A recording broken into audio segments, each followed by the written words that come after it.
জাতীয় বিশ্ববিদ্যালয়ের অনলাইন ক্লাসে সবাইকে স্বাগতম। করোনাকালীন শিক্ষা কার্যক্রম চলমান রাখার স্বার্থে জাতীয় বিশ্ববিদ্যালয়ের উদ্যোগে অনলাইন ক্লাসে সংযুক্ত হতে পেরে আমি আনন্দিত। প্রিয় শিক্ষার্থী, সবাইকে স্বাস্থ্যবিধি মেনে চলার আহ্বান জানাচ্ছি। ব্যবস্থাপনা বিভাগ বিবিএ সম্মান প্রথম বর্ষ বাজারজাতকরণ নীতিমালার লেকচার 3-এ তোমাদের সকলকে স্বাগতম। এই লেকচারটির শিরোনাম বাজার এবং ক্রেতার আচরণ, যেটি বাজারজাতকরণ নীতিমালার 3য় অধ্যায়ের একটি অংশ। প্রিয় শিক্ষার্থী, আমি মোহাম্মদ মোতাহার হোসেন সরকার, প্রভাষক ব্যবস্থাপনা বিভাগ, সরকারি আজিজুল হক কলেজ, বগুড়া। এই লেকচার হতে যে বিষয়গুলো তোমরা শিখবে: বাজার বলতে কি বোঝায়, বাজারের শ্রেণী বিভাগ, ভোক্তা বাজার ও ব্যবসায় বাজারের বৈশিষ্ট্য, বাজার বিভক্তিকরণ কি, বাজার বিভক্তিকরণের সুবিধাসমূহ, বাজার বিভক্তিকরণের স্তর, ভোক্তা বাজার বিভক্তিকরণের ভিত্তি, ব্যবসায় বাজার বিভক্তিকরণ, আন্তর্জাতিক বাজার বিভক্তিকরণের ভিত্তি, অভীষ্ট বাজার নির্ধারণ বলতে কি বোঝায় এবং অভীষ্ট বাজার নির্ধারণ প্রক্রিয়া। শুরুতেই আমরা যে বিষয়টি জানবো প্রিয় শিক্ষার্থী, সেটি হচ্ছে বাজার আসলে কি বা বাজার বলতে কি বোঝায়। সাধারণত মানুষ বাজার বলতে কোনো স্থানকে বোঝায় থাকে, যেমন মৌচাক মার্কেট, নীলক্ষেত মার্কেট, বিভিন্ন বিষয়, বিভিন্ন ধরনের মার্কেটগুলো আমরা বলে থাকি। এখন অর্থনীতি ভাষায় সাধারণত বাজার বলতে কি বোঝায়? অর্থনীতি ভাষায় একটি বাজার বলতে কোনো পণ্যকে বোঝায়, যেমন চালের, পাটের, মাছের, বিভিন্ন ধরনের বাজার। এই বিষয়গুলোকে অর্থনীতি বলছে বাজার। তো বাজার সাধারণত বাজারজাতকরণে বাজার বলতে যে বিষয়টিকে বোঝানো হয়, যেখানে বর্তমান ও সম্ভাব্য ক্রেতা সমষ্টিকে বোঝায়। তার মানে কয়েকটি বিষয় এখানে পার্থক্য, যে আমরা সাধারণত আমরা মনে করি যে কোনো স্থানকে আসলে বাজার বলছি, কিন্তু অর্থনীতি সেটিকে বলছে যে না, কোনো পণ্যকে বলা হচ্ছে, কিন্তু বাজারজাতকরণের ভাষায় বলা হচ্ছে যে বাজারজাতকরণ, বাজার বলতে কোনো পণ্যের সম্ভাব্য এবং বর্তমান ক্রেতার সমষ্টিকে বোঝায়। এখানে সম্ভাব্য ক্রেতার কিন্তু 3টি বৈশিষ্ট্য থাকতে হবে। 1 নম্বর বৈশিষ্ট্য হচ্ছে কি, পণ্য বা সেবার অভাব বা চাহিদা রয়েছে, এটি হচ্ছে একটি বিষয়। 2 নম্বর হচ্ছে চাহিদা পূরণের জন্য প্রয়োজনীয় অর্থ বা ক্রয় ক্ষমতা আছে, অর্থাৎ যে সম্ভাব্য ক্রেতা তার কি হবে, পণ্য বা সেবার অভাব বা চাহিদা থাকতে হবে। দ্বিতীয়ত হচ্ছে কি, তার চাহিদা পূরণের জন্য প্রয়োজনীয় অর্থ বা ক্রয় ক্ষমতা থাকতে হবে। তৃতীয়ত হচ্ছে অর্থ ব্যয় করার ইচ্ছা থাকতে হবে। তার আমার কাছে শুধু টাকা থাকলেই হবে না, সেই অর্থটি ব্যয় করার ক্ষেত্রে কিন্তু আমার ইচ্ছা পোষণ করতে হবে। তাহলে উপরোক্ত আলোচনা থেকে এই বিষয়টি প্রতীয়মান হয় যে বাজার হচ্ছে বহু সংখ্যক ক্রেতা ও বিক্রেতা সমষ্টি, যারা পণ্য ক্রয় বিক্রয়ের জন্য প্রতিনিয়ত প্রতিযোগিতায় লিপ্ত থাকে। তার মানে একটি বিষয় হচ্ছে যে এখানে বহু সংখ্যক ক্রেতা বিক্রেতা সমষ্টি হবে এবং যারা পণ্য ক্রয় বিক্রয়ের জন্য প্রতিনিয়ত প্রতিযোগিতার সম্মুখীন হবে বা প্রতিযোগিতায় লিপ্ত হবে। এটি হচ্ছে আসলে বাজার। এখন এই বাজারের যে শ্রেণী বিভাগ সম্পর্কে আসলে আমি তোমাদের সামনে আলোচনা করব, যে বাজার সাধারণত কি কি ধরনের হতে পারে। এখানে বাজারজাতকরণ বিষয়ে 2 ধরনের বাজারের কথা বলা হয়েছে। একটি হচ্ছে ভোক্তা বাজার, আরেকটা হলো ব্যবসায় বাজার। 2 ধরনের শ্রেণী। তো ভোক্তা বাজার আসলে কি? কোনটিকে আমি ভোক্তা বাজার বলছি? সাধারণত ভোক্তাদের নিয়ে যে বাজার গঠিত হয় তাকে ভোক্তা বাজার বলে। তার মানে যারা ক্রেতা বা ভোক্তা রয়েছে তাদেরকে নিয়ে যে বাজারটি গঠিত হচ্ছে, সেই বাজারকে আমি বলছি ভোক্তা বাজার। এই বাজারে ভোগ্য পণ্যের সমাগম ঘটে বেশি। তার মানে এই বাজারটার মূল বৈশিষ্ট্য হচ্ছে ভোগ্য পণ্য। আমরা প্রতিনিয়ত যে পণ্যগুলোকে ভোগের জন্য ক্রয় করে থাকি, চাল, ডাল, আটা, এই যে বিষয়গুলো, এগুলো কিন্তু আমরা ভোগের জন্য সাধারণত ব্যবহার করে থাকি। এই বাজারে বন্টন প্রণালী সাধারণত দীর্ঘ হয়ে থাকে। আমরা জানি যে ভোগ্য পণ্যের যে বন্টন প্রণালীগুলো সাধারণত, অর্থাৎ এক্ষেত্রে ভোগ উৎপাদনকারীর কাছ থেকে ভোক্তার কাছে পৌঁছানো পর্যন্ত যে প্রক্রিয়াটি যা বা বন্টন প্রণালীটি, এখানে সেটি কিন্তু দীর্ঘ হয়ে থাকে। তার মানে এখানে মধ্যস্থকারী আসতে পারে, পাইকারি আসতে পারে এবং খুচরা ব্যবসায়ী আসবে। তার মানে ভোক্তার কাছে সরাসরি পণ্য পৌঁছানোর ক্ষেত্রে একটু জটিলতা আছে, কারণ হচ্ছে এটি দীর্ঘ, প্রক্রিয়াটি হবে হচ্ছে দীর্ঘ। এই কারণে বলা হচ্ছে যে এই বাজারের বন্টন প্রণালী সাধারণত দীর্ঘ হয়ে থাকে। এই বাজারে খুচরা শ্রেণীর ভোক্তারা অল্প অল্প পরিমাণে পণ্য ক্রয় করে থাকে। যারা খুচরা বিক্রেতা, ওই খুচরা শ্রেণীর যারা রয়েছে, অর্থাৎ ভোক্তা যারা রয়েছে, তারা কি করছে, খুচরা বিক্রেতার কাছ থেকে অল্প পরিমাণে পণ্য ক্রয় করে থাকছে এবং কৃত পণ্য সম্পূর্ণ ভোগে ব্যবহার করে থাকে। আমি যদি চাল ক্রয় করি, তাহলে চালটা কিন্তু আসলে সম্পূর্ণ ভোগের জন্য ব্যবহার করে থাকবো। তো এই যে বিষয়গুলো, এই বিষয় বৈশিষ্ট্য বা এই বিষয়গুলো নিয়ে যে বাজার সাধারণত গঠিত হয়েছে, সেই বাজারকে আমরা বলছি ভোক্তা বাজার। এখন ব্যবসায় বাজার কোনটি? ব্যবসায় বাজার সেসব ক্রেতা নিয়ে গঠিত যারা পণ্য ও সেবা উৎপাদন, পণ্য বিক্রয় বা ভাড়া দেওয়ার উদ্দেশ্যে পণ্য ও সেবা ক্রয় করে থাকে। তার মানে যে ওইসব ক্রেতা নিয়ে গঠিত যারা পণ্য ও সেবা উৎপাদন, এক নাম্বার। দ্বিতীয়ত হচ্ছে পণ্য বিক্রয়, পণ্য বিক্রয় বা ভাড়া দেওয়ার উদ্দেশ্যে।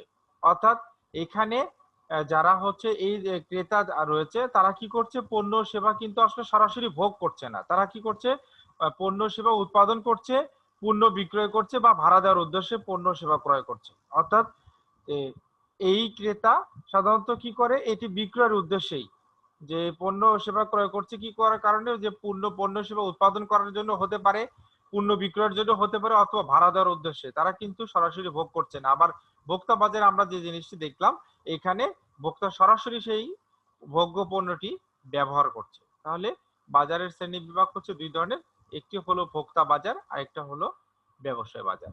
তো এখন আমি এই ভোক্তা বাজার এবং ব্যবসায় বাজারের যে সংজ্ঞা তোমাদের সামনে আলোচনা করলাম, সেখান থেকে আমি কতগুলো ভোক্তা বাজার ও ব্যবসায় বাজারের বৈশিষ্ট্য আমরা তুলে ধরবো তোমাদের মাঝে, যে কোনটি আমরা ভোক্তা বাজার কিভাবে চিনতে পারবো এবং ব্যবসায় বাজার কিভাবে চিনতে পারবো। প্রথমত হচ্ছে যে গঠন, এই ভোক্তা বাজার কিভাবে গঠিত হয়। চূড়ান্ত ভোক্তা বা ব্যবহারকারীদের নিয়ে ভোক্তা বাজার সাধারণত গঠিত হয়ে থাকে। অর্থাৎ চূড়ান্ত ভোক্তা, এটি আমরা শুরুতেই বলেছি যে সংজ্ঞাগত বিষয়ে, যে চূড়ান্ত ভোক্তা বা ব্যবহারকারীদের নিয়েই ভোক্তা বাজার গঠিত। অপরপক্ষে ব্যবসায় বাজার কিভাবে গঠিত হয়, পণ্য উৎপাদন বা প্রক্রিয়াকরণের সাথে জড়িত ব্যক্তি প্রতিষ্ঠান নিয়ে শিল্প বাজার গঠিত। তার মানে যারা পণ্য উৎপাদন অথবা কোনো প্রক্রিয়াকরণ, অর্থাৎ পণ্যকে প্রক্রিয়াকরণের সাথে জড়িত যে ব্যক্তি প্রতিষ্ঠান নিয়ে শিল্প বাজারটি আসলে গঠিত হয়ে থাকে। ক্রয়ের প্রকৃতি, এখানে ক্রয়ের প্রকৃতিটা কেমন হতে পারে। এই বাজারে ভোক্তা বা ক্রেতাকে ঘন ঘন পণ্য ক্রয় করতে দেখা যায়। তার মানে আমরা ভোক্তা বাজারের ক্ষেত্রে বৈশিষ্ট্য যেটি দেখছি, ক্রয়ের প্রকৃতিটা কেমন, এখানে এ বাজারের ভোক্তা বা ক্রেতাকে ঘন ঘন পণ্য ক্রয় করতে দেখা যায়। অপরদিকে ব্যবসায় বাজারের বৈশিষ্ট্য, এখানে ক্রয় প্রকৃতিটা কেমন হবে, যে শিল্প বাজারে উপকরণের চাহিদা বেশি থাকায় একসাথে প্রচুর পরিমাণে ক্রয় করে। তার মানে এখানে উপকরণের চাহিদা বেশি থাকে, এই জন্য প্রচুর পরিমাণে ক্রয় করে, ফলে বছরে একবার বা কয়েক দফায় বড় বড় লটে পণ্য ক্রয় করে। এখানে দেখলাম যে ঘন ঘন পণ্য ক্রয় করে, আর এখানে যে শিল্প বাজারে উপকরণের চাহিদা বেশি থাকায় একসাথে প্রচুর পরিমাণে ক্রয় করে, আর ওখানে কিন্তু বারবার করছে। আর এখানে একবারে কিন্তু সে বেশি পরিমাণ, যারা ভোক্তা রয়েছে তারা বেশি পরিমাণে ক্রয় করে থাকছে, এবং ফলে এক বছর বা এক বছরে একবারও হতে পারে অথবা কয়েক দফায়। তার মানে কেউ কেউ যদি মনে করে যে এক বছরে একটি বার শুধু ক্রয় করবে, সেটিও হতে পারে, অথবা বড় বড় লটেও ক্রয় করতে পারে। এখন ক্রয়ের পরিমাণ কিরকম, ব্যক্তিগত বা পারিবারিক প্রয়োজনে পণ্য ক্রয় করা হয় বলে এই বাজারে ক্রেতারা স্বল্প পরিমাণে পণ্য ক্রয় করে। অর্থাৎ এখানে সাধারণত নিজের জন্য অথবা পরিবারের জন্য পণ্য ক্রয় করছে, এবং এই কারণে ক্রেতারা কি করছে, স্বল্প পরিমাণে পণ্য ক্রয় করছে। অপরদিকে ক্রয়ের পরিমাণটি ব্যবসা বাজারের ক্ষেত্রে, যে শিল্প কারখানায় পণ্য বা উপকরণের চাহিদা থাকে প্রচুর। আমরা দেখি যে যে কোনো শিল্প কারখানায় পণ্য বা উপকরণের চাহিদা সবসময় কিন্তু প্রচুর থাকে। কাজে এই বাজারে ক্রেতারা একসাথে বেশি পরিমাণে পণ্য ক্রয় বা সংগ্রহ করে থাকে। যে এখানে শিল্প কারখানার ক্ষেত্রে যে চাহিদাটি রয়েছে সেটি পূরণ করার জন্য কিন্তু অবশ্যই ক্রেতাদের বেশি পরিমাণে পণ্য ক্রয় বা সংগ্রহ করতে হবে। তা না হলে যে আমি যদি উৎপাদনের কার্যক্রমে চলে যাই শিল্প কারখানায়, তাহলে সেক্ষেত্রে আমি যদি বেশি পরিমাণে ক্রয় না করি, তাহলে উৎপাদন কিন্তু ব্যাহত হবে। সদস্যদের অবস্থান, আসলে সদস্যরা কোন যে বিষয়টাতে অবস্থান করতে পারে। এই বাজারের সদস্যরা দেশের বিস্তীর্ণ এলাকা জুড়ে অবস্থান করে। অর্থাৎ তার মানে ছড়িয়ে ছিটিয়ে সারা দেশে তারা এই ধরনের বাজারের সদস্যরা, কোন বাজারে, ভোক্তা বাজারের সদস্যরা ছড়িয়ে ছিটিয়ে থাকে। আর পক্ষান্তরে ব্যবসা বাজারের ক্ষেত্রে কি হতে পারে, যে এ বাজারের সদস্য সংখ্যা সাধারণত সীমিত হয়। যারা ব্যবসায় বাজারে, অর্থাৎ শিল্প কারখানায় বা বিভিন্ন ধরনের পণ্য উৎপাদন অথবা পণ্য বিক্রয় বা এই যে ভাড়া দেওয়ার উদ্দেশ্যে যারা এই পণ্যগুলোকে ক্রয় করছে, তাদের সদস্য সংখ্যা সীমিত এবং তাদের অবস্থান সবার নিকট পরিচিত, অর্থাৎ তাদেরকে সবাই চিনছে। আর ভোক্তা বাজারে যদি আমরা দেখি, সেক্ষেত্রে কোন ভোক্তা কোন পণ্যটি ক্রয় করলো, এটা কিন্তু আসলে নির্দিষ্ট করে চিহ্নিত করা বা পরিচিত করা কিন্তু সহজ কাজ নয়। এবারে ক্রয়ের উদ্দেশ্য, আসলে ভোক্তা বাজারের ক্ষেত্রে পণ্য ক্রয়ের কি উদ্দেশ্য রয়েছে। এই বাজারে ক্রেতাদের পণ্য ক্রয়ের একমাত্র উদ্দেশ্য ভোগ এবং ভোগ থেকে উপযোগ লাভ করে। তার মানে এখানে ভোক্তারা কি করছে, তারা সাধারণত পণ্য ক্রয়ের একমাত্র উদ্দেশ্য হচ্ছে ভোগের জন্য তারা পণ্য ক্রয় করছে এবং ভোগ থেকে তারা উপযোগ লাভ করছে। পক্ষান্তরে আমরা যদি দেখি এই বাজারের বৈশিষ্ট্য, যে ব্যবসা বাজারের বৈশিষ্ট্য কোনটি? এ বাজারে পণ্য ক্রয়ের উদ্দেশ্য হলো কৃত পণ্যের উপর প্রক্রিয়াকরণের মাধ্যমে ভোক্তাদের ব্যবহার উপযোগী ও ভোগ উপযোগী পণ্য উৎপাদন। তার মানে এখানে পণ্য ক্রয়ের মূল উদ্দেশ্য হচ্ছে যে আমি যে পণ্যটি ক্রয় করেছি তা প্রক্রিয়াজাতকরণের মাধ্যমে, অর্থাৎ প্রক্রিয়াকরণের মাধ্যমে ভোক্তাদের ব্যবহার উপযোগী করছি এবং বা ভোগ উপযোগী পণ্যের উৎপাদন এবং বিক্রয়ের মাধ্যমে মুনাফা অর্জন করা। তার মানে এইখানে কিন্তু ভোক্তা সেই পণ্যটিকে ব্যবহার করছে না, কি করছে? ভোক্তাদের ব্যবহার উপযোগী, অর্থাৎ এখানে বিক্রয়ের মাধ্যমে এবং পণ্য উৎপাদনের মাধ্যমে মুনাফা অর্জনের চেষ্টা চালানো হচ্ছে। কাজেই এখানে এই বাজারে যারা যে ভোক্তারা পণ্য ক্রয় করছে তাদের মূল উদ্দেশ্য হলো প্রক্রিয়াকরণের মাধ্যমে ভোক্তাদের ব্যবহার উপযোগী বা ভোগ উপযোগী পণ্য উৎপাদন করা এবং বিক্রয়ের মাধ্যমে সেটিকে মুনাফা অর্জন করা। এবারে আরেকটি বিষয় প্রিয় শিক্ষার্থী তোমাদের মাঝে নিয়ে আসছি, সেটি হচ্ছে বাজার বিভক্তিকরণ। আসলে আমি এতক্ষণ বাজার সম্পর্কে কথা বললাম, এখন যে বিষয়টি কথা বলবো সেটি হচ্ছে বাজার বিভক্তিকরণ। আমরা জানি যে একটি বাজারের কিন্তু পরিধি বা আয়তন কিন্তু অনেক বড় হতে পারে। সেক্ষেত্রে কিন্তু বাজার যদি আমরা বিভক্তিকরণ করতে পারি, অর্থাৎ একজন সম্ভাব্য ক্রেতা বা বর্তমান ক্রেতাদের কথা চিন্তা করে এই বাজার বিভক্তিকরণের বিষয়টি করা যায়, তাহলে কিন্তু দক্ষতার সাথে অধিক বিক্রয় অর্জনের জন্য যেকোনো পণ্যের বাজার তথা মানে সম্ভাব্য ক্রেতা এবং বর্তমান ক্রেতাকে কিন্তু আমরা সহজেই পেতে পারি। এখানে তাহলে বাজার বিভক্তিকরণ সম্পর্কে আমি একটু তোমাদের সম্পর্কে ধারণা দিব যে আসলে বাজার বিভক্তিকরণ কোনটি। বাজার বিভক্তিকরণ বলতে দক্ষতার সাথে অধিক বিক্রয় অর্জনের জন্য কোনো পণ্যের বাজার তথা বর্তমান ও সম্ভাব্য ক্রেতা বা ভোক্তাদের ছোট ছোট অংশে বিভক্ত করাকে বোঝায়। অর্থাৎ বাজার বিভক্তিকরণ হচ্ছে সেই বিষয় যে সেটি হলো কি যে অধিক বিক্রয় অর্জনের জন্য কোনো পণ্যের, অর্থাৎ আমি যে পণ্যটিকে অধিক বিক্রয় করতে চাই তার জন্য কি করব, বাজার তথা বর্তমান ও সম্ভাব্য ক্রেতা বা ভোক্তাদের, আমি বর্তমান এবং সম্ভাব্য ক্রেতা কারা হবে তাদেরকে ছোট ছোট অংশে বিভক্ত করব। এটি হচ্ছে আসলে বাজার বিভক্তিকরণ। তার মানে আমার বিক্রয় বেশি করার উদ্দেশ্যে, অধিক পরিমাণে বিক্রয় করার উদ্দেশ্যেই আমি পণ্যের বাজারটাকে কি করছি, বর্তমান সম্ভাব্য ক্রেতাদের কথা চিন্তা করে ছোট ছোট অংশে ভাগ করছি। এটি হচ্ছে আসলে বাজার বিভক্তিকরণ। এটি কিন্তু খুবই গুরুত্বপূর্ণ বিষয়। বাজার বিভক্তিকরণের মাধ্যমে কিন্তু অধিক বিক্রয় অর্জন করা সম্ভব। আমি একটি পণ্যকে বিভিন্ন বাজারে ছড়িয়ে দিতে পারি, সেক্ষেত্রে কি হবে, আমার অধিক পরিমাণ বিক্রয় অর্জন সম্ভব হবে। এখানে কি বলা হলো যে ক্রেতা বা ভোক্তারাই হলো বাজারের প্রধান শক্তি। আমরা জানি যে একটি বাজারের মূল চালিকা শক্তি বা মূল শক্তিটাই হচ্ছে ক্রেতা বা ভোক্তা। এখন সকল ক্রেতার কিন্তু রুচি, অভ্যাস বা চিন্তা চেতনা, ক্রয়ের ধরন, আয়, বয়স কখনোই কিন্তু একরকম হয় না। আমি এক ধরনের ক্রেতা, আমার বয়সের সঙ্গে আরেকজন ক্রেতার বয়সের পার্থক্য আছে। তারপর ক্রয়ের ধরন একরকম হবে, চিন্তা চেতনা, আমি যে চিন্তাটা করছি অন্য ক্রেতা সে চিন্তা নাও করতে পারে। এবং এই ক্রেতাদের এই ভিন্ন ভিন্ন বৈশিষ্ট্যের কারণেই কিন্তু একই কাজে ব্যবহারের উদ্দেশ্যে সকল ক্রেতারা একই ব্র্যান্ডের পণ্য কেনে না।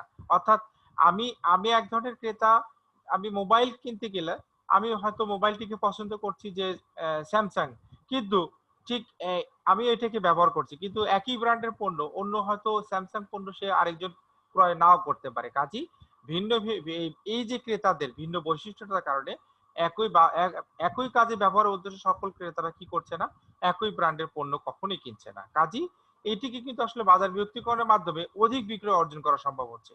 ক্রেতা বা ভোক্তাদের এরূপ বিচিত্র বৈশিষ্ট্যের কারণে সমগ্র বাজারকে কতগুলো বা ছোট ছোট বাজারে ভাগ করা হয়ে থাকে। সমগ্র বাজারকে এইভাবে ভাগ করার প্রক্রিয়াকে বলা হচ্ছে বাজার বিভক্তিকরণ। তার মানে আমি ক্রেতাদের যে বৈশিষ্ট্য, বিচিত্রতা, ক্রেতাদের রুচি, অভ্যাস, চিন্তা চেতনা, ক্রয়ের ধরন, আয়, বয়স ইত্যাদির উপর চিন্তা করে যে বাজারটাকে ভাগ করছি, এই সমগ্র বাজারকে যদি আমি এভাবে ভাগ করি তাহলে এই প্রক্রিয়াটাকে আমরা বলছি বাজার বিভক্তিকরণ। তাহলে আমরা বুঝতে পারলাম যে একটি বিষয়, বাজার বিভক্তিকরণ হচ্ছে সেই বিষয় যা ক্রেতা বা ভোক্তাদের বিচিত্র বৈশিষ্ট্যের কারণে সমগ্র বাজারকে কতগুলো বা ছোট ছোট বাজার ভাগ করা হয়ে থাকে।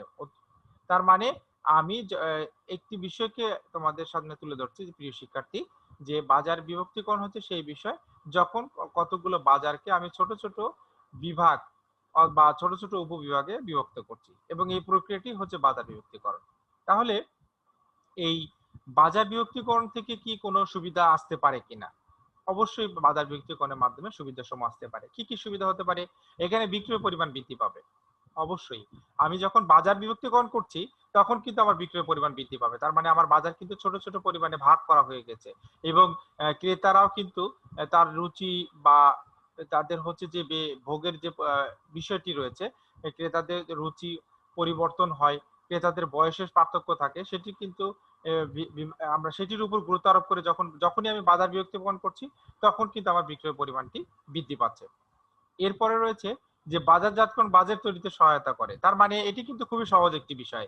যখনই বাজার বিভক্তি করে, আমি বাজারটাকে ছোট, ছোট ভাগে বিভক্ত করে ফেলেছি, তখন আমি কিন্তু সহসাই বাজেট তৈরি করতে পারবো। কারণ বাজার যদি বড় হয়, বাজার যদি পরিধিটা বড় থাকে, আয়তন বড় থাকে, তাহলে কি হবে? আসলে বাজার তৈরি করাটা সহায়ক হবে না।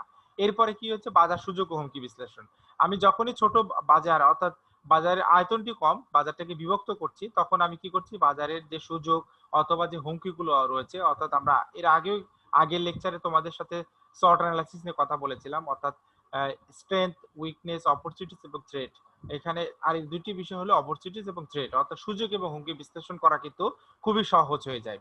তারপরে সম্পদের দক্ষ ব্যবহার। যখনই বাজার বিভক্তিকরণ করা সম্ভব হচ্ছে, তখন আমি সম্পদটাকে দক্ষভাবে ব্যবহার করতে পারছি। এরপরে রয়েছে সঠিক প্রসার কৌশল প্রয়োগ।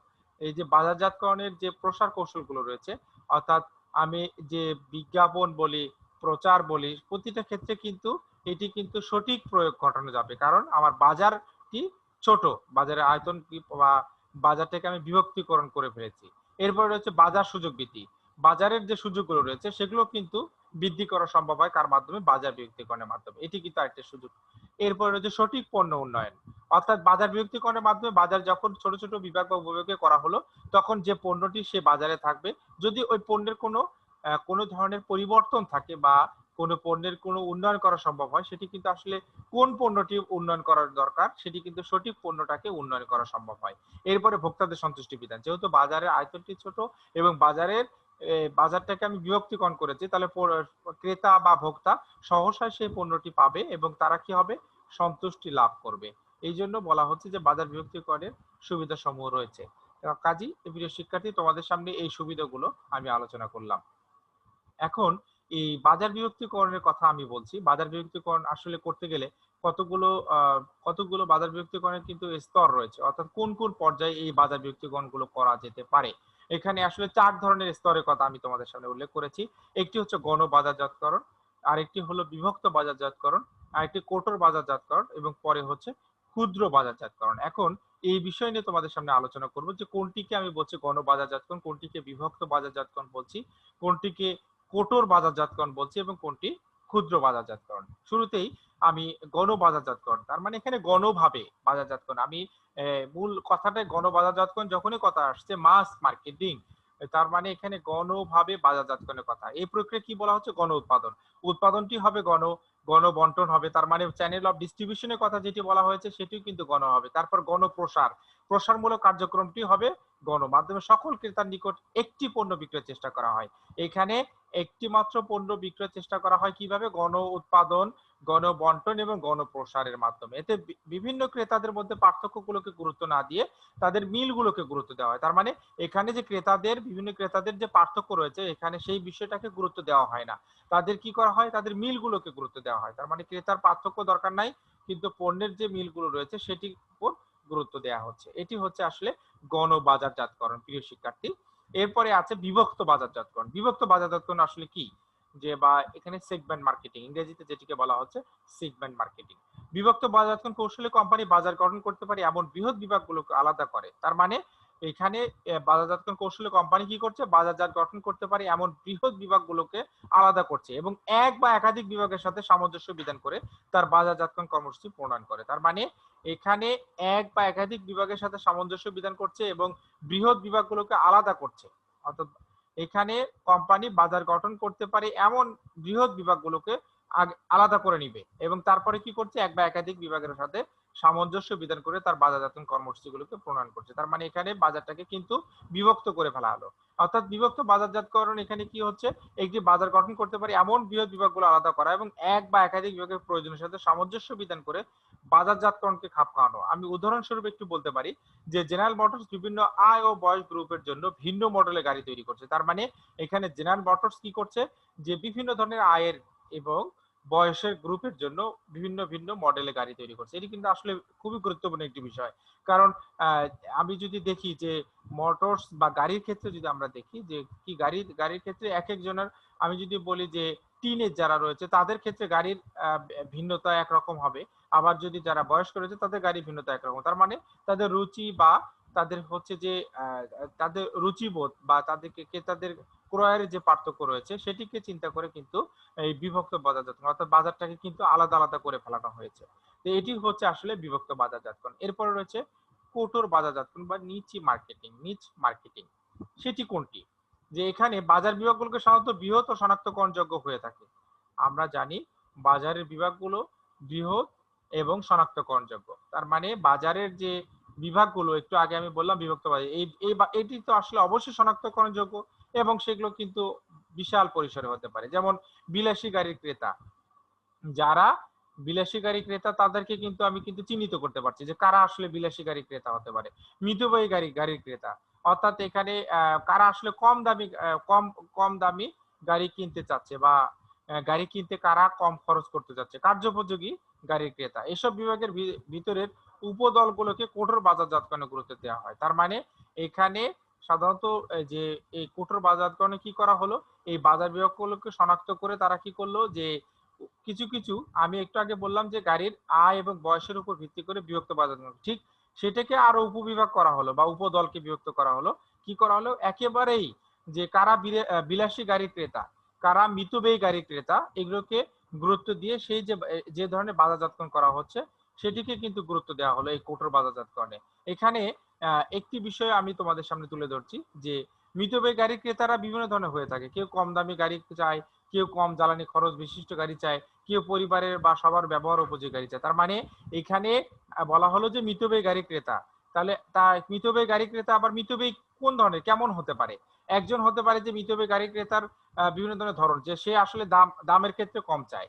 আরেকজন হতে পারে যে না, সে কম জ্বালানি খরচ, যেন জ্বালানি খরচটা তার কম হয়, সেটি হতে পারে। আবার কেউ হয়তো পরিবারের সবার ব্যবহার উপযোগী গাড়ি চায়। তার মানে এই যে কঠোর বাজারজাতকরণের ক্ষেত্রে যে বিষয়টি আগে আমরা বাজার বিভক্তিকরণের ক্ষেত্রে বলেছি যে বিভিন্ন বয়স বা আয়ের ক্ষেত্রে মডেলের গাড়ি হবে। এখানে সেই বিভিন্ন বয়স বা মডেলের গাড়ির পরে আবার কি করা হলো, সেগুলোকে যে কারা বিলাসী গাড়ি ক্রেতা কারা মিতব্যয়ী গাড়ি ক্রেতা এগুলোকে আবার আবার কি করা হলো, উপদলকে ভাগ করা হলো এবং সেটার সেই উপদলের ভিতর থেকে আবার কিছু বিষয়কে গুরুত্ব দেওয়া হয়। যেমন আমি মিতব্যয়ী গাড়ির ক্রেতার কথা বলছি, সেখানে কোন ধরনের মিতব্যয়ী ক্রেতা, তিনি কি গাড়ির দাম কম চাচ্ছেন, নাকি তিনি জ্বালানি খরচ কম চাচ্ছেন, অথবা তার অন্য কোনো বিষয়কে কোনো গুরুত্ব দিচ্ছেন। এটি হলো বিষয় কঠোর বাজারজাতকরণের ক্ষেত্রে। আর সবশেষে যেটি সেটি হলো ক্ষুদ্র বাজারজাতকরণ। ক্ষুদ্র বাজারজাতকরণ কোনটি?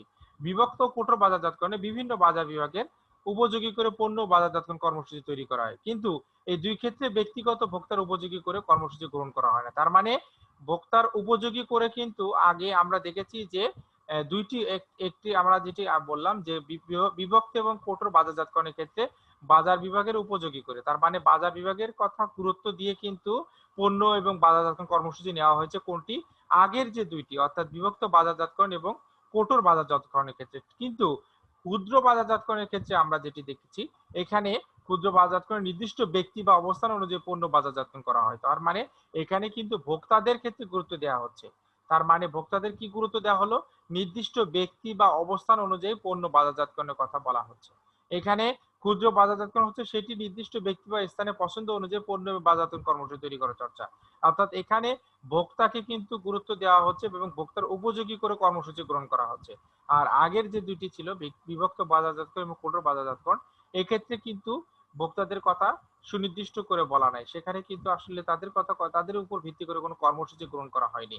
কিন্তু ক্ষুদ্র বাজারজাতকরণে কিন্তু নির্দিষ্ট ব্যক্তি অর্থাৎ একজন ব্যক্তিকে নির্দিষ্ট করা বা অবস্থান অনুযায়ী পণ্য বাজারজাতকরণ করা হয়ে থাকে। এই হলো বাজারজাতকরণের বিভক্তিকরণের স্তর। অর্থাৎ আমি যখন বাজার বিভক্তিকরণ করব তখন কি স্তরের উপর ভিত্তি করে এটি সাধারণত হতে পারে। এবারে প্রিয় শিক্ষার্থী যেটি রয়েছে সেটি হলো যে ভোক্তা বাজার বিভক্তিকরণে কতগুলো ভিত্তি রয়েছে।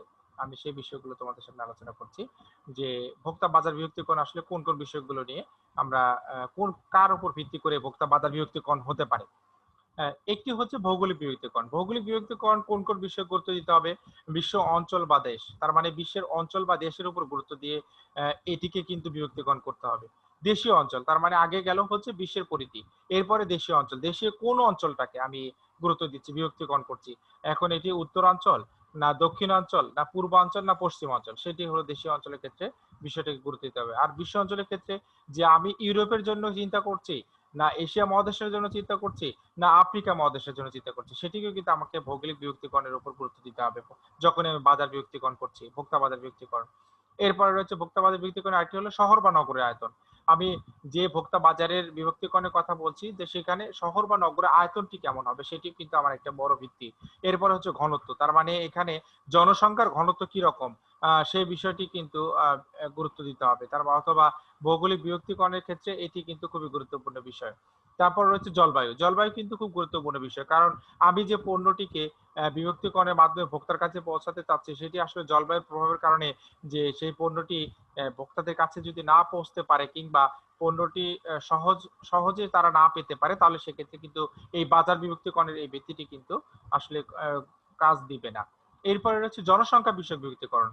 প্রথমত হচ্ছে ভৌগোলিক বিভক্তিকরণ, তারপরে জনসংখ্যা। জনসংখ্যার উপর ভিত্তি করেও কিন্তু ভোক্তা বাজার বিভক্তিকরণ করা যায়। কি, কি হতে পারে? বয়স। বয়সের উপর ভিত্তি করে যেটি আসলে করা হচ্ছে যে হয়তো ছোট শিশুদের কথা বলা হলো। তারপর হচ্ছে যে ১০ থেকে ১২ বছর, ১২ থেকে ১৩ থেকে ২০ বছর, ২০ থেকে ২৫, এরকম বয়সের উপর ভিত্তি করে বাজার বিভক্তিকরণ হতে পারে। লিঙ্গ ভেদে বিভক্তিকরণ হতে পারে। অর্থাৎ পুরুষের জন্য এক ধরনের বাজার হতে পারে। তারপর হচ্ছে মহিলার জন্য এক ধরনের বাজার হতে পারে। এরপরে হচ্ছে যে উভয় লিঙ্গ যারা রয়েছে তাদের জন্য এক ধরনের বাজার হতে পারে। এরপরে রয়েছে পরিবারের আয়তন। অর্থাৎ পরিবারের আয়তনের উপর একেক পরিবারের আমরা দেখেছি যে কোনো পরিবার ছোট পরিবার, কোনো পরিবার বড় পরিবার। অর্থাৎ যারা কেউ হয়তো একক পরিবার হতে পারে, কারা হচ্ছে বহু পরিবার হতে পারে। এই পরিবারের উপর আয়তনের উপর ভিত্তি করে কিন্তু ভোক্তা বাজার বিভক্তিকরণ করা যেতে পারে। পারিবারিক জীবনচক্র, অর্থাৎ পরিবারের যে জীবনচক্র, প্রতিনিয়ত যে আমরা চক্রে আবর্তিত হই, অর্থাৎ এক্ষেত্রে হচ্ছে আমরা বিভিন্ন দৈনন্দিন যে কার্যক্রমগুলো করছি সেটির উপর ভিত্তি করেও ভোক্তা বাজার বিভক্তিকরণ হতে পারে। এরপর রয়েছে আয়। একটা নির্দিষ্ট জনগোষ্ঠীর যে আয় বা তাদের যে বিষয়গুলো থাকে, সেটির উপর ভিত্তি করেও কিন্তু ভোক্তা বাজার বিভক্তিকরণ করা যায়। এরপর হচ্ছে পেশা। পেশার উপর ভিত্তি করেও কিন্তু ভোক্তা বাজার বিভক্তিকরণ করা যেতে পারে। হয়তো কোনো একটি নির্দিষ্ট এলাকায় হয়তো শিক্ষক শ্রেণী রয়েছে, শিক্ষক পেশার লোক রয়েছে, কোনো এক জায়গায় হয়তো রয়েছে উকিল রয়েছে, কোনো জায়গায় ডাক্তার রয়েছে। তাদের এই ধরনের ভোক্তার উপর ভিত্তি করেও কিন্তু বাজার বিভক্তিকরণ করা যেতে পারে। তাদের পেশার উপর ভিত্তি করে যে এই পেশাদার এই পেশার লোকজনরা এই ধরনের পণ্যকে ভোগ করবে। এরপর রয়েছে শিক্ষা। শিক্ষাগত উপর ভিত্তি করে, অর্থাৎ শিক্ষিত শ্রেণী কোথায় বসবাস করছে তাদের উপর ভিত্তি করেও কিন্তু ভোক্তা বাজার বিভক্তিকরণ করা যেতে পারে। তারপর রয়েছে ধর্ম, বর্ণ, প্রজন্ম, জাতীয়তা। তার মানে ধর্মের উপর ভিত্তি করে হতে পারে, বর্ণের উপর ভিত্তি করে হতে পারে, বিভিন্ন প্রজন্ম, আমরা বলছি যে তরুণ প্রজন্ম এখন চতুর্থ জেনারেশন, তাদের উপর আমরা জানি যে বিভিন্ন সময় বিভিন্ন প্রজন্ম কিন্তু পরিবর্তন হচ্ছে। প্রজন্মের উপর ভিত্তি করেও কিন্তু এই ভোক্তা বাজার বিভক্তিকরণ হতে পারে। জাতীয়তা, অর্থাৎ আমি যদি বলি যে এখানে জাতীয়তার উপর ভিত্তি করে এক একজনের ক্ষেত্রে, আমরা যদি বলি জাতীয়তার ক্ষেত্রে যে আমরা বাংলাদেশি, আরেকজন হয়তো ভিন্ন কোনো জাতীয়তা ধারণ করতে পারে। তাদের উপর ভিত্তি করে যদি এই ধরনের ভোক্তা বাজার বিভক্তিকরণ হতে পারে। মনস্তাত্ত্বিক বিভক্তিকরণ, এখানে সামাজিক শ্রেণী, জীবন ধাঁচ এবং ব্যক্তিত্ব, অর্থাৎ মনস্তাত্ত্বিক। আমি যদি বলি মানসিকভাবে যে বিষয়গুলোকে চিন্তা করে বিভক্তিকরণ করা হয়, অর্থাৎ এখানে সামাজিক শ্রেণী, যাদের সমাজের বিভিন্ন শ্রেণী রয়েছে তাদের উপর ভিত্তি করে যদি করা হয়, এটিকে বলা হচ্ছে সামাজিক শ্রেণী। জীবন ধাঁচ, এক এক ধরনের এক এক ব্যক্তির জীবন ধাঁচটি কিন্তু এক এক রকম, সেটির উপর ভিত্তি করে যে বাজার বিভক্তিকরণ করা হচ্ছে সেটিকে বলা হচ্ছে জীবন ধাঁচ। ব্যক্তিত্ব, আমরা দেখেছি যে এক একজনের ব্যক্তিত্ব কিন্তু এক এক রকম হতে পারে, সেই ব্যক্তিত্বের উপর গুরুত্ব আরোপ করে মনস্তাত্ত্বিক বিভক্তিকরণ হতে পারে ভোক্তা বাজার বিভক্তিকরণের ক্ষেত্রে। আচরণীয় বিভক্তিকরণ, এখানে আচরণগত কিছু বিষয় থাকে। এখানে উপলক্ষ, অর্থাৎ কোন একটি উপলক্ষে বিভক্তিকরণ, অর্থাৎ বিভিন্ন সময় বিভিন্ন উপলক্ষ হতে পারে। যেমন হয়তো ঈদের সময় কোনো একটি বাজার বিভক্তিকরণ করে সেই উপলক্ষে আচরণগত মানুষের এখানে কিছু আচরণের বিষয়, যে ঈদের সময় আমি এই জায়গা থেকে পণ্য ক্রয় করব, তার মানে এটি একটি উপলক্ষে এই ভোক্তা বাজার বিভক্তিকরণ হতে পারে। প্রত্যাশিত সুবিধাবলী, অর্থাৎ কিছু কিছু ভোক্তা আছে তাদের হচ্ছে তারা চিন্তা করে যে এই বাজারে গেলে এই প্রত্যাশিত এই সুবিধাগুলো পেতে পারি, সেটির উপর ভিত্তি করে এই ভোক্তা বাজার বিভক্তিকরণ হতে পারে। ব্যবহারকারী মর্যাদা, অর্থাৎ যে ভোক্তা যেটি ব্যবহার করছে তার মর্যাদার উপর ভিত্তি করে বাজারজাতকরণের এই বিভক্তিকরণ এটি হতে পারে ভোক্তা বাজার। ব্যবহারের হার, অর্থাৎ ভোক্তারা কি রকম ব্যবহার করছে সেই হারের উপর ব্যবহার করেও মানে সেই হারের উপর তুলনা করেও কিন্তু ভোক্তা বাজারে এই বিভক্তিকরণ হতে পারে। আনুগত্য মর্যাদা, প্রস্তুতির পর্যায়ে, অর্থাৎ কি ধরনের প্রস্তুতি পর্যায়ে থাকবে, আনুগত্য মর্যাদা কাদের উপর থাকবে এবং পণ্যের প্রতি মনোভাব, অর্থাৎ ভোক্তা বাজার বিভক্তিকরণের আরেকটি বিষয় যে পণ্যের প্রতি মনোভাব ক্রেতাদের কেমন সেটির উপর ভিত্তি করেও কিন্তু ভোক্তা বাজার বিভক্তিকরণ হতে পারে। প্রিয় শিক্ষার্থী, এটি গেল হচ্ছে ভোক্তা বাজার বিভক্তিকরণের ভিত্তিসমূহ। এবারে রয়েছে যে ব্যবসায় বাজার বিভক্তিকরণ কোনটা কিভাবে হতে পারে। ব্যবসায় বাজার বিভক্তিকরণের ক্ষেত্রে এখানেও আসলে কতগুলো ভিত্তি রয়েছে। ব্যবসা বাজার বিভক্তিকরণের ভিত্তিগুলো রয়েছে জনসংখ্যা বিষয়ক বিভক্তিকরণ। এখানে শুরুতে যেটি বলা হলো শিল্প। শিল্প কলকারখানার উপর ভিত্তি করে আমরা যেটি হতে পারে যে এই ধরনের যে বিভক্তিকরণ তাকে বলা হচ্ছে সেটিকে শিল্প বিভক্তিকরণ। কোম্পানির আয়তনের উপর ভিত্তি করেও কিন্তু এই ব্যবসা বাজার বিভক্তিকরণ হতে পারে। এরপরে অবস্থান, তার মানে কোম্পানির অবস্থান বা শিল্পের অবস্থানটি কোথায় রয়েছে তার উপর ভিত্তি করেও ব্যবসা বাজার বিভক্তিকরণ হতে পারে। পরিচালনা বিষয়ক চলক কোন কোন বিষয়গুলো থাকতে পারে। এখানে প্রযুক্তিগত বিষয়, সাধারণত আমরা জানি যে প্রতিনিয়ত প্রযুক্তি পরিবর্তন হচ্ছে, প্রযুক্তিগত বিষয়ের উপর ভিত্তি করেও কিন্তু এই ব্যবসা বাজার বিভক্তিকরণ হতে পারে। এরপর হচ্ছে ব্যবহারকারী ও অব্যবহারকারী মর্যাদা, অর্থাৎ কারা ব্যবহার করছে এবং কারা অব্যবহারকারী রয়েছে তাদের মর্যাদার উপর ভিত্তি করেও এই ব্যবসা বাজার বিভক্তিকরণ হতে পারে। ক্রেতার যোগ্যতা, ক্রেতার এই যে ব্যবসা বাজার বিভক্তিকরণে আরেকটি বিষয় হলো ক্রেতার যোগ্যতার কেমন হতে পারে, অর্থাৎ তিনি কি পরিসরে ক্রয় করছেন সেটির উপর ভিত্তি করেও এই ব্যবসা বাজার বিভক্তিকরণ হতে পারে। ক্রয় অ্যাপ্রোচ কোন কোন বিষয়গুলো, অর্থাৎ ক্রয়ের সাথে যে বিষয়গুলো সম্পৃক্ত থাকে। ক্রয় কার্য সংগঠন, অর্থাৎ যারা হচ্ছে যে সকল সংগঠনগুলো এই ক্রয় কার্যগুলো করে থাকে, যারা এই ধরনের ব্যবসা বাজার বিভক্তিকরণের মাধ্যমে, অর্থাৎ যারা এই ধরনের ব্যবসা বাজার থেকে ক্রয় কার্যগুলো করে থাকে। শক্তি কাঠামো, অর্থাৎ এখানে আরেকটি বিষয় হলো নির্দিষ্ট যে সংগঠন রয়েছে তাদের শক্তি কাঠামোর উপর ভিত্তি করেও কিন্তু এটা হতে পারে। এরপর বিদ্যমান সম্পর্কের প্রকৃতি, অর্থাৎ এক ক্রেতার সাথে আরেক ক্রেতার বা ব্যবসা বাজারে যারা রয়েছে প্রতিনিধি তাদের বিদ্যমান সম্পর্কের উপর ভিত্তি করেও কিন্তু এই ব্যবসা বাজার বিভক্তিকরণ হতে পারে। সাধারণ ক্রয় নীতির উপর হতে পারে, ক্রয়ের মাপকাঠি থেকেও হতে পারে। এখানে আরেকটি বিষয় হলো যে পরিস্থিতিগত উপাদান, যে ব্যবসায় বাজার বিভক্তিকরণে কিন্তু আরেকটি বিষয় হলো পরিস্থিতিগত উপাদান। এখানে জরুরি কোনো বিষয়, কোনো যদি পণ্য বা সেবা থাকে তার উপর ভিত্তি করে কিন্তু এই ধরনের বিভক্তিকরণ হতে পারে। সুনির্দিষ্ট ব্যবহার, অর্থাৎ একজন ভোক্তা পণ্য বা সেবা কোনটিকে আসলে সুনির্দিষ্টভাবে ব্যবহার করছে সেটির উপরে ডিপেন্ড করেও কিন্তু পরিস্থিতিগত উপাদান ব্যবসা বাজার বিভক্তিকরণ হচ্ছে। ফরমাইশের পরিমাণ, অনেক সময় কি হতে পারে একজন ক্রেতা ফরমাইশ দিতে পারে তার কি কি বিষয়গুলো পণ্যগুলো লাগবে, সেই ফরমাইশের পরিমাণের উপরেও কিন্তু এই ব্যবসা বাজার বিভক্তিকরণ হতে পারে। ব্যক্তিগত বৈশিষ্ট্য কি কি থাকবে, ক্রেতা বিক্রেতার মিল, অর্থাৎ একজন ক্রেতা এবং বিক্রেতার সাথে কি ধরনের মিল থাকবে সেই মিলের উপর ভিত্তি করে ব্যবসা বাজার বিভক্তিকরণ হতে পারে। ঝুঁকির প্রতি মনোভাব, অর্থাৎ এখানে ঝুঁকির প্রতি কি রকম মনোভাব থাকছে আমি যদি দেখি তাহলে সেটির উপর ডিপেন্ড করেও কিন্তু ব্যবসা বাজার বিভক্তিকরণ হতে পারে। এরপর হচ্ছে আনুগত্য, অর্থাৎ কে কার প্রতি অনুগত, অর্থাৎ এবং বিক্রেতা এবং ক্রেতার প্রতি তাদের প্রতি যে আনুগত্য বা ভোক্তার যে আনুগত্য বিষয়টি থাকে যাদের হচ্ছে বিক্রেতার প্রতি, সেটির উপর ভিত্তি করেও কিন্তু ব্যক্তিগত বৈশিষ্ট্য এটিকে আমি বলছি, সেটির উপর ভিত্তি করেও এই ব্যবসায় বাজার বিভক্তিকরণ হতে পারে। এরপরে রয়েছে আন্তর্জাতিক বাজার বিভক্তিকরণের ভিত্তি। এর আগে দুটি বিষয়টি গেল হচ্ছে আমরা দুটি বিষয় দেখলাম, একটি হচ্ছে ভোক্তা বাজার বিভক্তিকরণের ভিত্তি, আরেকটি হলো ব্যবসায় বাজার বিভক্তিকরণের ভিত্তি। আরেকটি যেটি রয়েছে সেটি হলো আন্তর্জাতিক বাজার বিভক্তিকরণের ভিত্তি কোন কোন বিষয়গুলো হতে পারে। আন্তর্জাতিক বাজার বিভক্তিকরণের ভিত্তি একটি হলো ভৌগোলিক অবস্থান, তারপরে হচ্ছে অর্থনৈতিক উপাদান, রাজনৈতিক ও আইনগত উপাদান, আরেকটা হচ্ছে সাংস্কৃতিক উপাদান। তার মানে এখানে কিন্তু প্রিয় শিক্ষার্থী তোমাদের সামনে একটু বলি যে আন্তর্জাতিক বাজার বিভক্তিকরণ প্রথমত হচ্ছে ভৌগোলিক অবস্থান। আমরা কিন্তু ভৌগোলিক অবস্থানের উপর ভিত্তি করে এটি হতে পারে। ভৌগোলিক অবস্থানের কথা শুরুতেই বলা হয়েছে যে এক এক দেশের কিন্তু ভৌগোলিক অবস্থান কিন্তু এক এক রকম। আমরা রয়েছে এশিয়া মহাদেশে, ঠিক এরকম যদি আমি ইউরোপের কথা চিন্তা করে যদি এই আন্তর্জাতিক বাজার বিভক্তিকরণ করি তাহলে কিন্তু তাদের ক্ষেত্রে কিন্তু পণ্যের কিন্তু একটু কিন্তু আলাদা হবে। তার মানে ইউরোপের ক্ষেত্রে, এশিয়ার ক্ষেত্রে, আমেরিকা মহাদেশের ক্ষেত্রে কিন্তু যে আন্তর্জাতিক বাজার বিভক্তিকরণ সেটি কিন্তু ভৌগোলিক অবস্থান অনুযায়ী কিন্তু ভিন্নতা আসবে। এরপর রয়েছে অর্থনৈতিক উপাদান, তার মানে আবার অর্থনৈতিক উপাদানের উপর ভিত্তি করেও কিন্তু আন্তর্জাতিক বাজার বিভক্তিকরণ হতে পারে। কি এক এক দেশের অর্থনৈতিক চালিকা শক্তি কিন্তু এক এক রকম।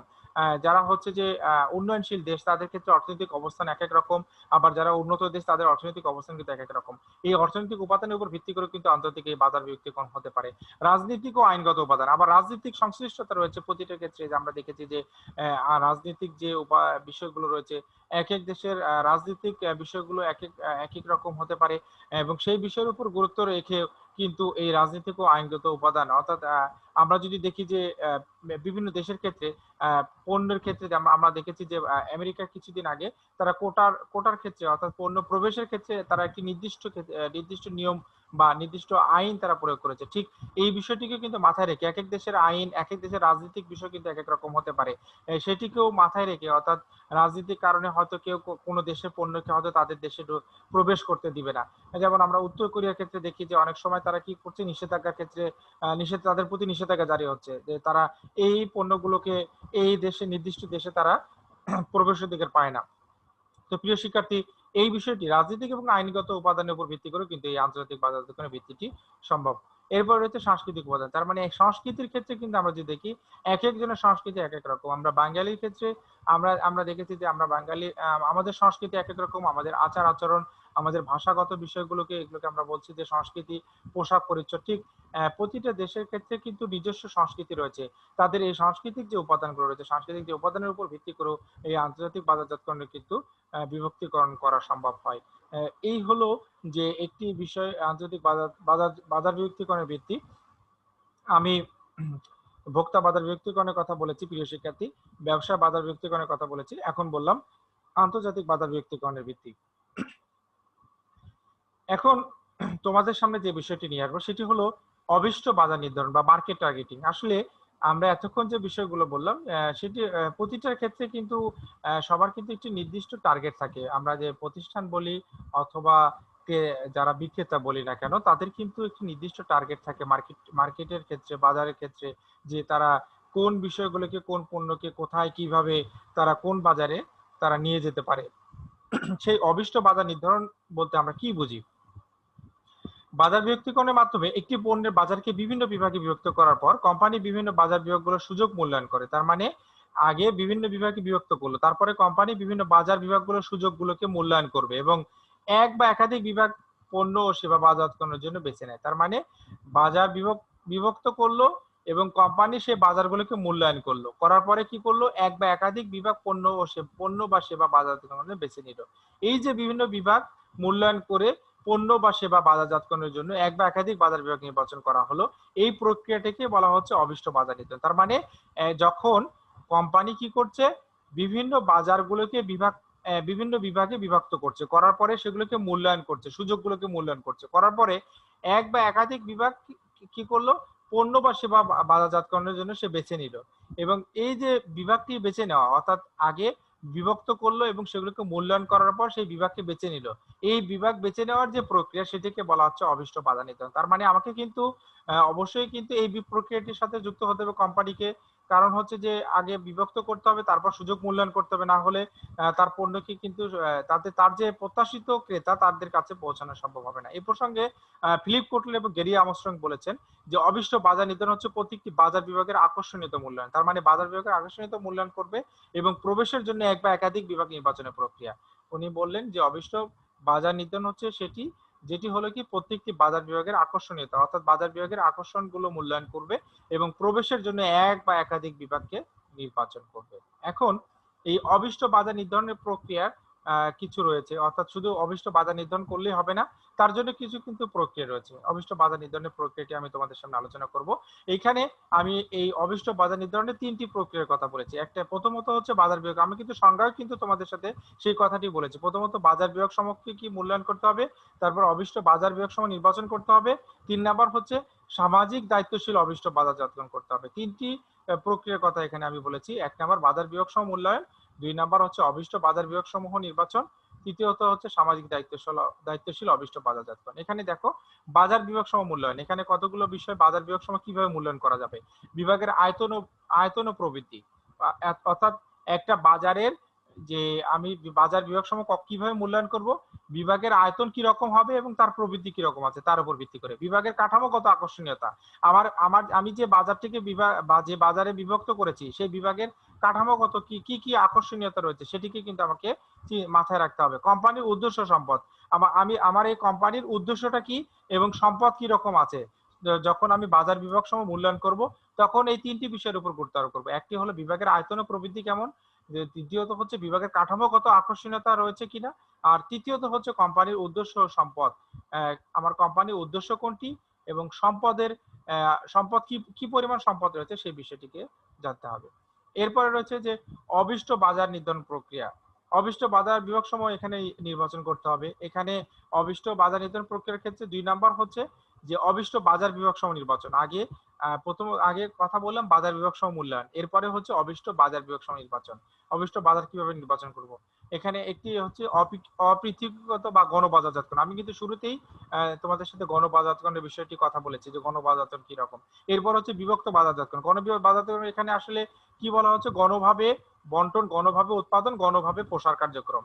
আর বিভক্ত বাজারজাতকরণ এখানে বাজারটাকে বিভক্ত করা হয়েছে। কঠোর বাজারজাতকরণ কেন্দ্রীভূত কঠোর বাজারজাতকরণ। এখানে বিভক্ত বাজারজাতকরণের পরে আরো উপদল অর্থাৎ বাজার বিভক্তিকরণ করার পরেও সেটিকে আবারও কি করছি যে বিভিন্ন দল এবং উপবিভাগে বিভক্ত করা হচ্ছে, সেটিকে কঠোর বাজারজাতকরণ করা হচ্ছে। এরপরে হচ্ছে ক্ষুদ্র বা স্থানীয় বা ব্যক্তিগত বাজারজাতকরণ। ক্ষুদ্র বাজারজাতকরণের ক্ষেত্রে এখানে বলা হলো যে ওই যে একেবারে বিভক্ত এবং কঠোর বাজারজাতকরণে আসলে এখানে ভোক্তাদের কথা বলা হয়নি, যে ভোক্তাদের কথা গুরুত্ব দেওয়া হয়নি, কিন্তু ক্ষুদ্র বাজারজাতকরণ বা বাজারজাতকরণে বলা হচ্ছে এখানে ব্যক্তিকে আলাদা করব অথবা কোনো স্থানীয় স্থান নির্বাচন করব অথবা কোনো ব্যক্তিকে সুনির্দিষ্ট করে অথবা কোনো স্থানকে সুনির্দিষ্ট করে যে বাজারজাতকরণ করছি সেটিকে সেই অবিষ্ট বাজার বিভাগ সমূহকে নির্বাচন করতে হবে। তাহলে ৪ ধরনের বাজার এখানে আসলে পাওয়া গেল। একটা হচ্ছে অপৃথকীকৃত বা গণবাজারজাতকরণ, পৃথকীকৃত বা বিভক্ত বাজারজাতকরণ, কেন্দ্রীভূত বা কঠোর বাজারজাতকরণ, আর একটা হলো ক্ষুদ্র, স্থানীয় বা ব্যক্তিগত বাজারজাতকরণ। এখন এখানে অপৃথকীকৃত গণবাজারজাতকরণের ক্ষেত্রে যে বিষয়টিকে নিয়ে আসা হবে, এখানে কোম্পানির বাজারজাতকরণ মিশ্রণ থাকবে। অর্থাৎ আমরা যদি বলি যে 4P র কথা, মিশ্রণ হচ্ছে যে প্রোডাক্ট, প্রাইস, প্রমোশন এবং প্লেস। এই বিষয়টিকে এই বাজারজাতকরণ মিশ্রণের সাথে যুক্ত হবে বাজার। এখানে আসলে গণভাবে এখানে বাজারজাতকরণের কথা বলা হয়েছে। এরপরে রয়েছে পৃথকীকৃত বিভক্ত বাজারজাতকরণ। এখানে আসলে কি হবে, বিভিন্ন বিভাগে, প্রিয় শিক্ষার্থী তোমরা দেখো, বিভিন্ন বিভাগে বাজারজাতকরণ মিশ্রণ রয়েছে এবং বাজার বিভাগ ১। অর্থাৎ আমি যদি প্রথম বাজারজাতকরণ মিশ্রণ বলি ১ নাম্বার, সেখানে বাজার বিভাগ ১ কে সিলেক্ট করব। ২ নাম্বার বাজারজাতকরণ মিশ্রণকে যদি আমি নির্দিষ্ট করি তাহলে সেক্ষেত্রে কি হবে, বাজার বিভাগ ২ কে সিলেক্ট করব। বাজারজাতকরণ মিশ্রণ ৩ কে আমি যদি সিলেক্ট করি সেক্ষেত্রে বাজার বিভাগ ৩ আমি নিব। এটিকে আমি বলছি বিভক্ত বাজারজাতকরণ। ঠিক কেন্দ্রীভূত বা কঠোর বাজারজাতকরণের ক্ষেত্রে এখানে বলা হলো যে এখানে আসলে বাজারজাতকরণ মিশ্রণ থাকবে, কিন্তু বাজার বিভাগ কিন্তু আলাদা, এখানে আলাদা আলাদা থাকবে, কিন্তু বাজারজাতকরণ মিশ্রণ একটিই থাকবে। এখানে আসলে আলাদা আলাদা মিশ্রণের কথা বলা হয়নি। একই বাজারজাতকরণ মিশ্রণ থাকবে কিন্তু বিভাগ সমূহ আলাদা হবে। অর্থাৎ বাজার বিভাগটি আলাদা হবে কিন্তু বাজারজাতকরণ মিশ্রণ একই থাকবে। এখানে দেখো বাজার বিভাগ ১, ২ এবং বাজার বিভাগ ৩। আর স্থানীয় ক্ষুদ্র বাজারজাতকরণ এখানে যে বিষয়গুলো গুরুত্বপূর্ণ, এখানে স্থানীয় বাজারজাতকরণ থাকবে, পাশাপাশি হচ্ছে ব্যক্তিগত বাজারজাতকরণ থাকবে। অর্থাৎ স্থানীয় বাজারজাতকরণকে টার্গেট করতে পারো বা করা যেতে পারে কোম্পানি, অথবা ব্যক্তিগত সুনির্দিষ্ট কোনো ব্যক্তিকে নির্দিষ্ট করেও এই বাজারজাতকরণ করতে পারে। ৩ নাম্বার যেটি রয়েছে সেটি হলো সামাজিক দায়িত্বশীল অবিষ্ট বাজারজাতকরণ। অর্থাৎ আমি অবিষ্ট বাজার নির্ধারণ যে প্রক্রিয়া সব শেষে সেটি হলো সামাজিক দায়িত্বশীল অবিষ্ট বাজারজাতকরণ। এখানে আসলে কি বলা হলো যে সামাজিকভাবে দায়িত্বশীল অবিষ্ট বাজারজাতকরণের মাধ্যমে, অর্থাৎ যারা সামাজিকভাবে দায়িত্বশীল রয়েছে, অবিষ্ট বাজারজাতকরণের মাধ্যমে কোম্পানি শুধু নিজের স্বার্থই দেখবে না। অর্থাৎ আগে শুধুমাত্র মুনাফা অর্জনের কথা চলে আসলো, এখানে কিন্তু আসলে সামাজিকভাবে যে দায়িত্বশীলতার কথা রয়েছে, এখানে বাজারজাতকরণের মাধ্যমে কোম্পানি শুধু নিজের স্বার্থ দেখবে না, বরং যাদের উদ্দেশ্যে পণ্য বাজারজাত করা হচ্ছে তাদের স্বার্থ কিন্তু দেখতে হবে। অর্থাৎ ভোক্তা বা ক্রেতা যাদেরকে উদ্দেশ্য করে এই বাজারজাতকরণ প্রক্রিয়াটি তারা চলমান রেখেছে, তাদের স্বার্থের কথাও কিন্তু চিন্তা করতে হবে। শুধুমাত্র নিজের স্বার্থ কথা চিন্তা করলে এই ধরনের কার্যক্রম চলমান থাকবে না। তো কাজেই সামাজিক দায়িত্বশীল অবিষ্ট বাজারজাতকরণের ক্ষেত্রে কিন্তু এটি কিন্তু খুবই গুরুত্বপূর্ণ। এখানে কোম্পানি নিজের স্বার্থের পাশাপাশি কাদের স্বার্থ দেখবেন, যারা এই পণ্য সরাসরি যাদের উদ্দেশ্যে এই পণ্য বাজারজাতকরণ করা হচ্ছে। এই হচ্ছে প্রিয় শিক্ষার্থী, এই হচ্ছে আমার আজকের যে ৩ নাম্বার লেকচারটি, সেটি হচ্ছে মূল বিষয়। তা আমি আশা করি তোমরা এই আলোচনা থেকে বাজার সম্পর্কে ধারণা পেয়েছো, বাজার বিভক্তিকরণ সম্পর্কে ধারণা পেয়েছো, বাজারের শ্রেণী বিভাগ সম্পর্কে ধারণা পেয়েছো, অবিষ্ট বাজার নির্ধারণ কোনটি, বাজারজাতকরণের বিভক্তিকরণ কোনটি, এবং ভোক্তা বাজার এবং ব্যবসায় বাজারের ক্ষেত্রে যে বৈশিষ্ট্য বা পার্থক্য তাদের মধ্যে রয়েছে সেটি সম্পর্কে তোমরা ধারণা পেয়েছো। এই বিষয়টি থেকে তোমরা যে গুরুত্বপূর্ণ বিষয়গুলো জানতে পারলে আশা করি তোমাদের একাডেমিক কাজে সহায়তা হবে, এবং পাশাপাশি তোমাদের দৈনন্দিন জীবন এবং ব্যক্তিগত জীবনে সেটি সহায়তা লাভ করবে বলে আমি আশা করি। তোমরা সকলেই ভালো থাকবে। এবং পরবর্তী লেকচার দেখার জন্য তোমাদেরকে আমন্ত্রণ জানিয়ে আজকের মতো এই লেকচারটি এখানে শেষ করছি। সকলকে ধন্যবাদ। আসসালামু আলাইকুম।